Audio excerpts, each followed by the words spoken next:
And just to bring you some breaking news that we've just received here at Sky News, we've had a readout of a telephone call between the Prime Minister, Keir Starmer, and the President of the United States, Donald Trump. It happened this afternoon, we are told.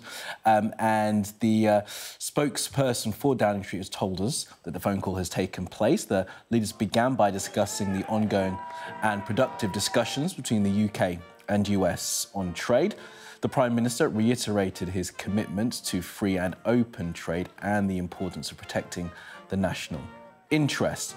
The leaders also discussed the situation in Ukraine, Iran and the recent action taken against the Houthis in Yemen. Of course, as we've been reporting here, the Houthis saying some 74 have been killed there. They have agreed to stay in touch. That is the readout from number 10 there after a phone call between Sir Keir Starmer and Donald Trump. As you can imagine, trade was top of the agenda when the two men spoke by phone this afternoon. They also discussed geopolitics, of course, the war in Ukraine, attempts to try and stop Iran getting a nuclear weapon by restarting talks with the Iranians, and, of course, the action taken by the US today, airstrikes killing 74 people, according to the Houthis. Well, I'm pleased to say Rob Powell, our political correspondent, has hung around for us and joins us again after that breaking news. Rob, great to have you again. So, a readout there from that phone call. Was this on the schedule? Did we know they were going to speak today?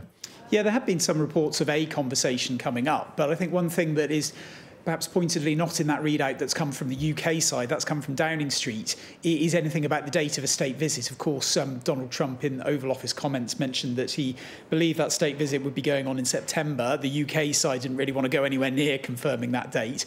So you would imagine perhaps that practical arrangements around that whilst being handled in the background. You would have thought that something like that might have come up, but the way that these readouts tend to work is that they don't necessarily give you a blow-by-blow account of everything the two leaders discussed. Clearly, the focus very much on trade, as the UK sees it anyway, because I guess that is the big win. That is the big thing that the UK is trying to get out of the US. Some sort of carve out, yes, from those 10% reciprocal tariffs, but perhaps also from the 25% tariffs being placed on other imports as well. So a fairly brief readout from Downing Street, and clearly they wanting the focus to be on the ongoing trade talks going on between the UK and the US. We may have to wait to a later date to find out whether anything was firmed up or talked about in relation to that state visit that we know is happening at some point.